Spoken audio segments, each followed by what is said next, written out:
Hello and welcome to this program of Running on Love with God. I'm Lori Michelle and I'm here in Israel, and I'm here with my friend Anna Marie in Chicago. Hi, Anna Marie. And today's program is dedicated to Mother's Day. It's about why should we honor our mother, and why is motherhood the toughest job on the face of the earth. I posted a picture, and a lot of people liked the picture of a little baby coming out of a shell. And gratefully, we are not hatched. We are actually born to a mother and father. But it is the mother that literally carries us in her body and gives birth to us. And after labor and pain, brings us into this world. The man, the father, a very important role, but we're not talking about fathers today. We're talking about mothers. The father literally enjoys becoming a dad and doesn't go through any of the pain of bringing a child into the world. His is all enjoyment, and the mother suffers pain and agony of childbirth. And then after the child is born, I had 3 children, and I nursed all 3 children. And what looks like it should be a natural thing to do is to nurse your children was excruciatingly painful. But I knew that it was mother's milk was better for my children and would help prevent allergies. So I went through the pain of it, and eventually it became a pleasure to nurse my children. But women not only physically give to becoming a parent, but spiritually they are heavily invested in everything that we do. It's a woman's natural inclination to worry and think about her children day and night. And when our children grow older, the mother still thinks about her children. And when her children are in pain, she's in pain. When her children are joyful and rejoicing, she's rejoicing. Now, admittedly, we have relationships, mother and daughter relationships that are broken, and mothers maybe that aren't the greatest mothers in the world. But this subject matter today is about honoring your mother, whether you love your mother or not. The commandment from God himself is honor thy mother and father. It's not a commandment to love your mother and father. If you wind up loving your mother and your mother receives your love, it's wow, it's extra.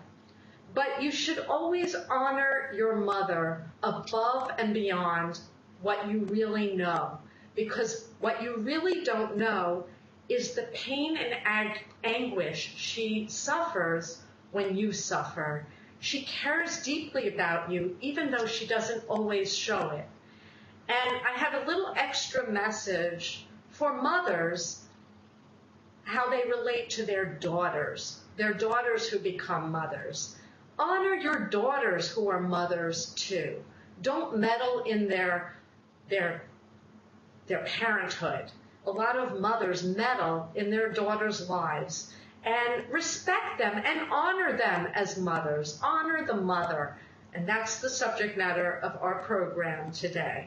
So Anna Marie, I know I was a little repetitive, honor thy mother, but I'm sure you have a lot of good questions for me, and I'll go deeper into the subject matter. The first thing I would like you to get a little deeper into, in your intro, you talked about the nature of motherhood being close to the nature of Hashem himself. Yes. So can you talk a little bit about that? Yes. Hashem has no agenda, no ego involved in everything he does. He gives, and that's his joy. And the only thing he expects back is love and appreciation. That's the only thing he desires. And it is a woman's nature to be the same as Hashem, God. Women naturally are givers. That's our inclination. That doesn't mean, Anna Marie, that some women aren't self-centered or egotistical, but I'm talking about our innate spiritual nature. A woman desires to be loved and appreciated. And the trick is that they're really not loved and appreciated in the way that we should be. And their demands on women are excruciating in this world. To be beautiful, to have children, and now in 2017, to have children, hop out of bed, and go to work and bring home the money too. So you have all of the responsibilities that men traditionally had in the family heaped on top of a woman's duties as a mother. So the notion in the 70s of burn your bra, we're as good as men, is a really false notion. We were already not only as good as men, but in Hashem, God's eyes, we were revered as the most exalted creations in all the world. Then why is motherhood the toughest job on earth? It's the toughest job because you are responsible for the nurturing and the raising of your children. And I'll start with childbirth. Childbirth is painful. And you bring a child into the world, and they put the baby in your arms, and it's the most exhilarating and daunting experience that a woman can have. But right from birth, you are responsible for feeding and nursing and caring for that child 24 hours a day. And it doesn't stop there. As the child grows, when the child's sick, it falls on the mother's shoulders. The mother's the one that sits up at night with the child who's sick.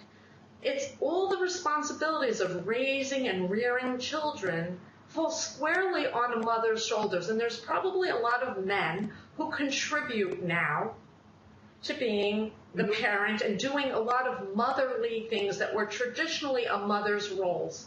And what's happened in the past couple of decades is the roles have been blurred. And the mother's duties have been shared with the father, but not completely. I know that when I was raising my children, the roles got blurred. And frankly, as a mom, I felt hurt by it. I felt hurt that I had to go to work.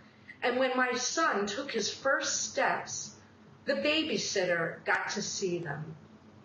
So there's a lot of anguish and pain in motherhood, especially now, because we give birth, we rear the children, and now we have to go to work on top of everything. The toughest job, why is it the toughest job? Because we do all of that, and the work that we do as mothers is really spit on. And if I'm saying it too strongly, then I'm saying it too strongly. But you've heard it, barefoot and pregnant mothers, women's work. Even Donald Trump said something very disparaging about a cleaning woman, right? That she's just a cleaning woman. Cleaning, think about that. When you hire someone to clean your house, the wages are probably the lowest of any kind of service that you can hire someone to do, cleaning. Oh, it's just cleaning. But think about it, Anna Marie. If you didn't have someone or you didn't clean your home, what kind of home would you have? It's unappreciated and it's never finished. A woman's mother, a mother who stays home and takes care of the home, is never complete. She gets up, she makes breakfast for her children, and then there's dirty dishes. She cleans up the dirty dishes, and the house is clean and beautiful, and guess what? It's lunchtime. Time to make another meal and have more dirty dishes. Does anybody see the effort and the work that goes into the daily tasks of someone who's making a warm and beautiful home and beautiful meals? I'll give you another example. A woman who cooks a delicious dinner, it's expected, right? But a man who goes into the profession of cooking is called a chef. Oh, wow, look at what you just prepared for me. Because why? Because we pay for a man to cook our meal. And a woman does it for free.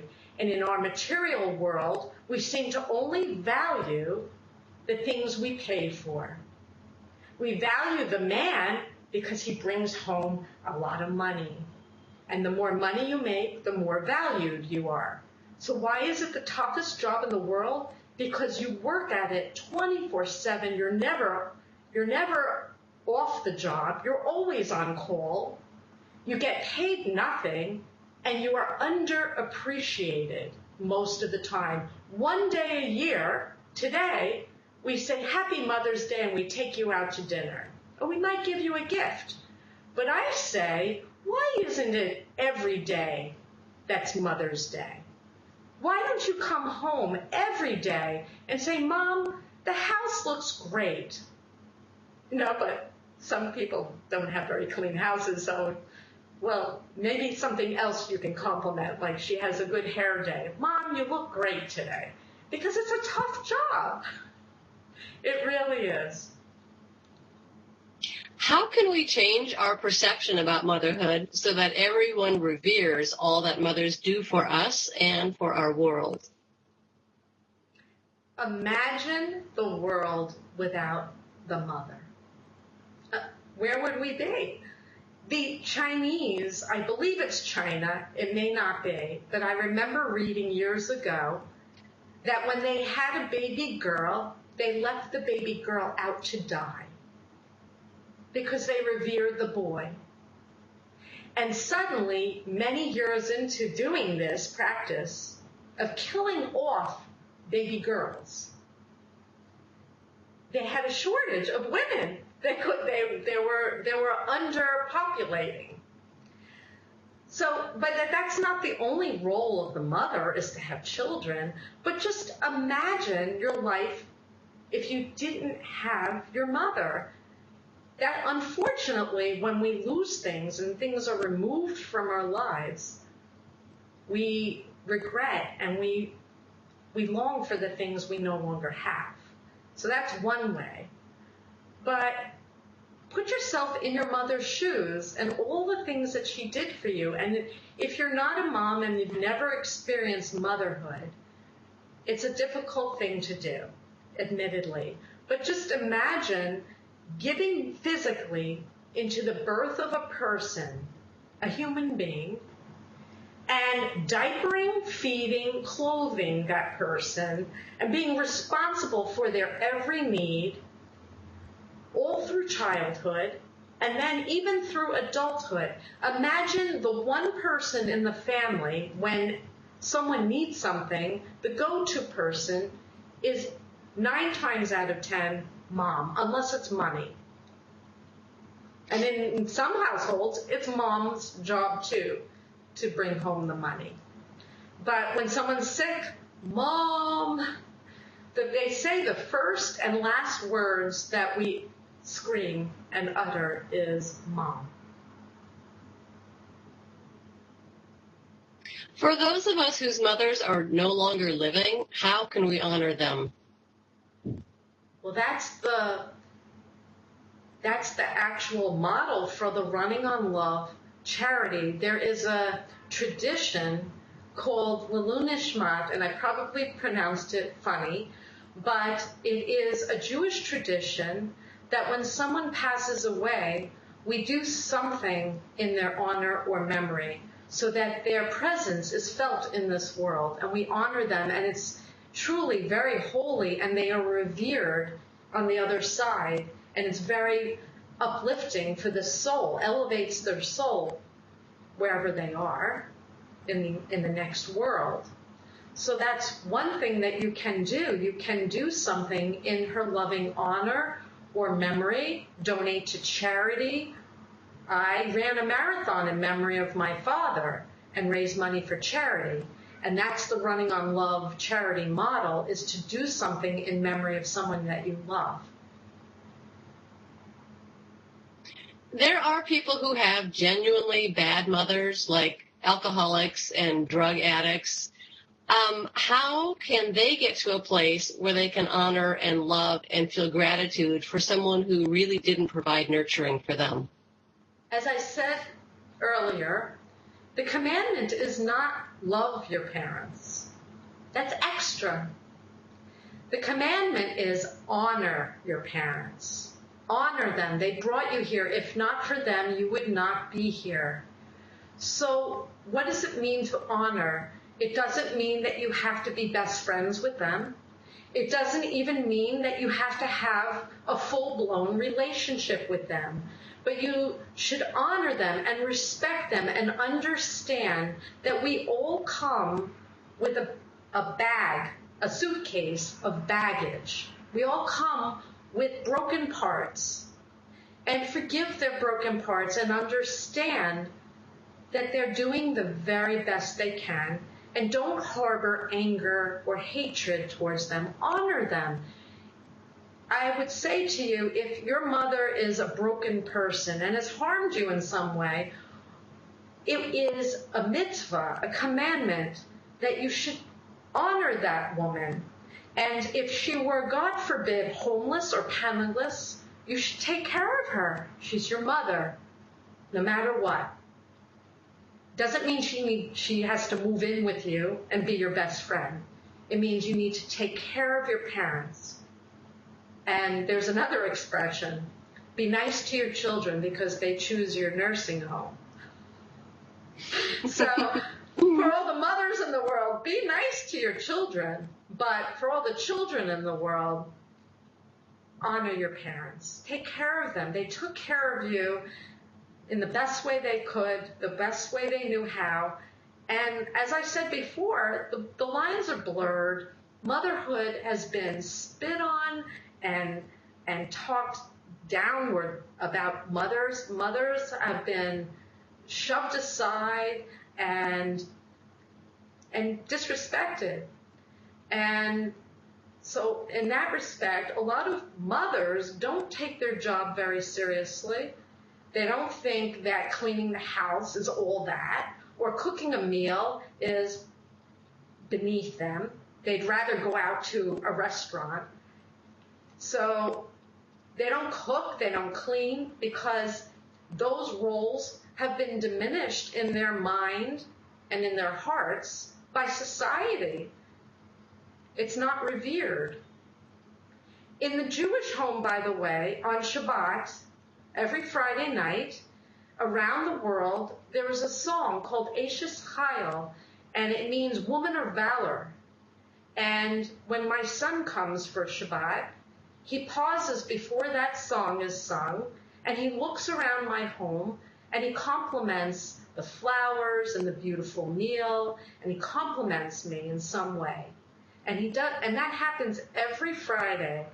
And it's beautiful. It's a tradition, and it's well known in Judaism that the mother is supposed to be revered. She's not always revered, but we should carry that feeling of a woman of valor,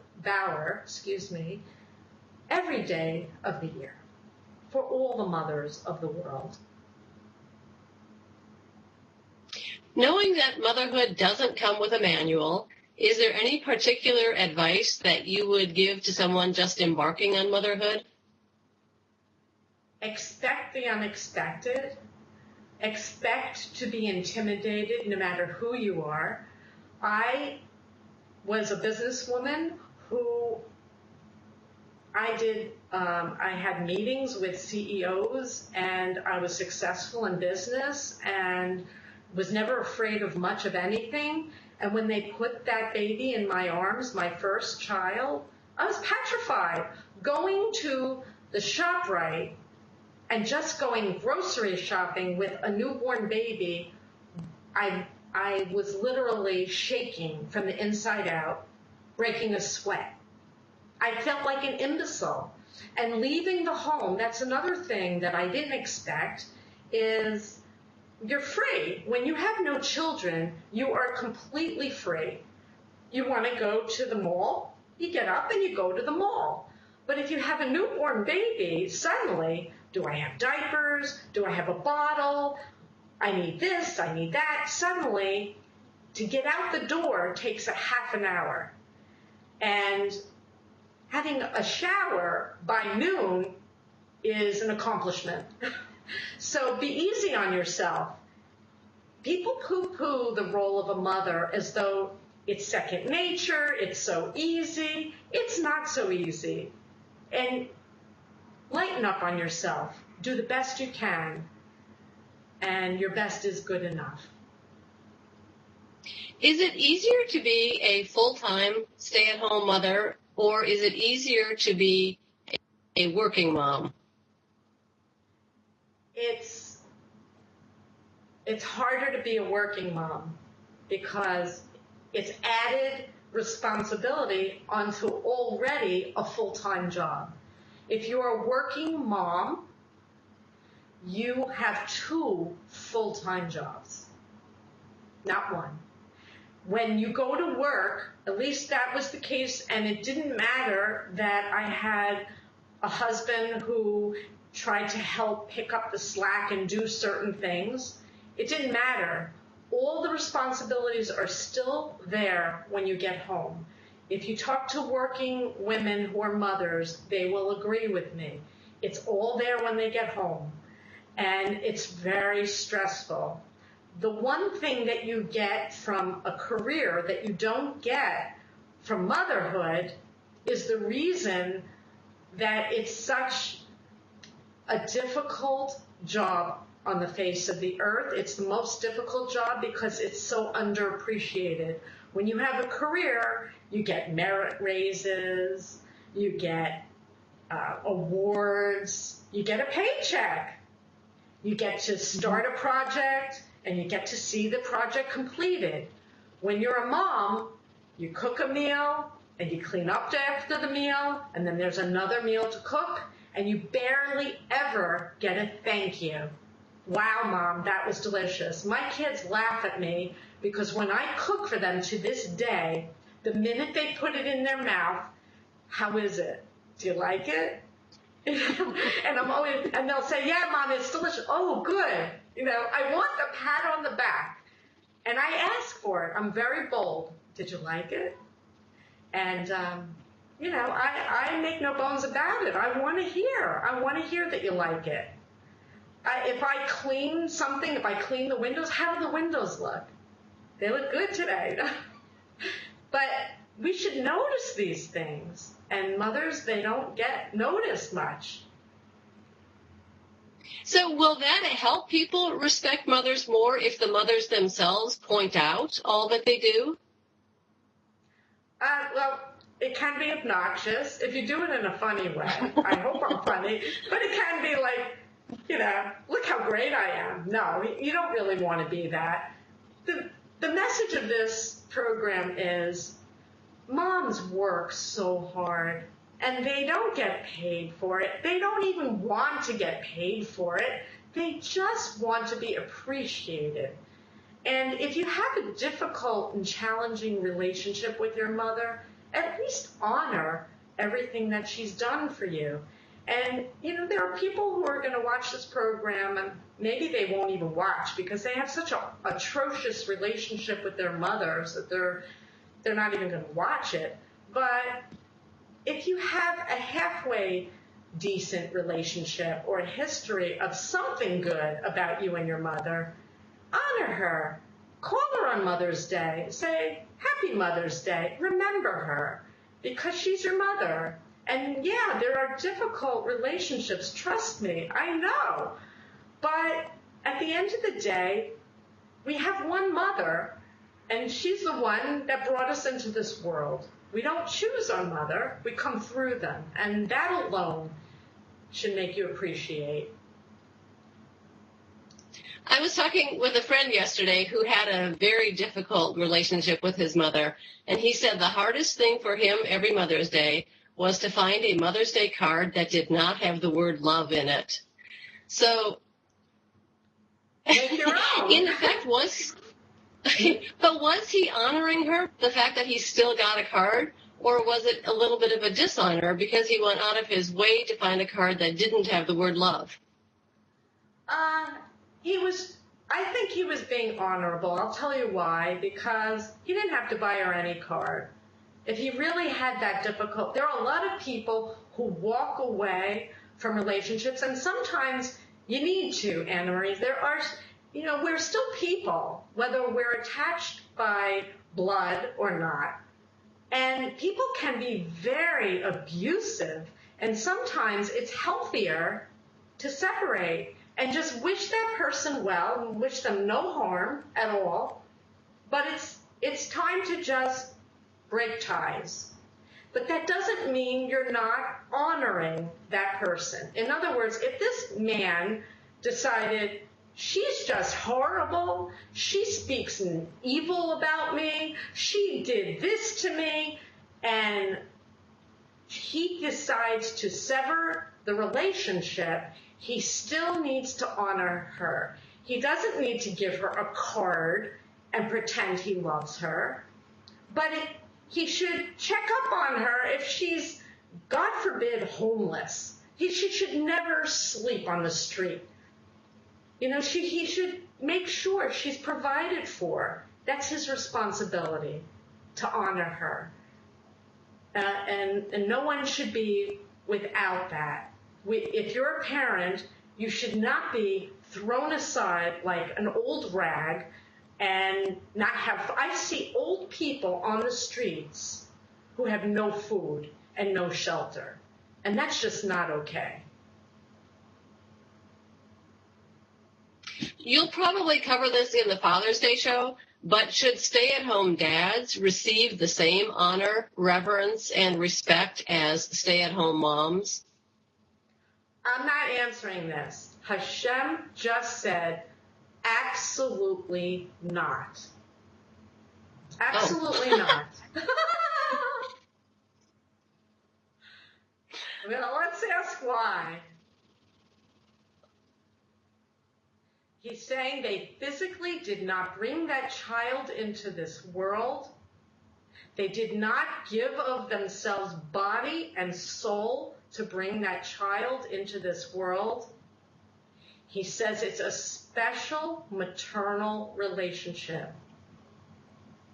The bond of motherhood cannot be broken, no matter what.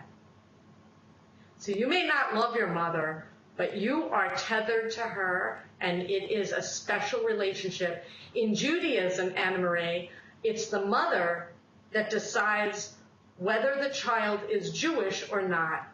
A Jewish person is not Jewish if the person is not born to a Jewish mother. That's how significant in Judaism the role of motherhood is. All right, we're getting close to running out of time, so I'm going to ask you a final question. What can fathers do to teach their children to honor their mother? The man of the house, the husband, the father, needs to revere the mother above himself.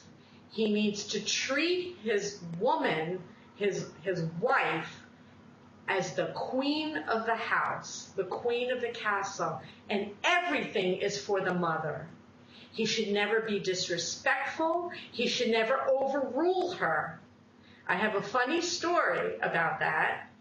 When my children were small, and I had a rule that no child should sit in the front seat of the car, and I came home unexpectedly, and one of my children was sitting in the front seat of the car while my husband was driving, and suddenly I saw legs flying into the back seat of the car.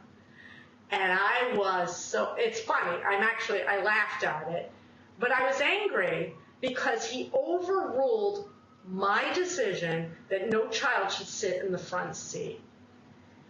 That little story was funny, but it's not funny. You should revere the mother, and if mom ain't happy, ain't nobody happy. Make mom happy, and the world is at peace. And with that, I'd like to thank everyone for joining this program of Running on Love with God. This is the work of world peace, because if we listen, learn, and work for peace, we will have peace on earth in our time. Please go to runningonlove.org, the charity, and donate generously. It's the charity of world peace. Happy Mother's Day, and may there be peace on earth for everyone in our time. God bless you.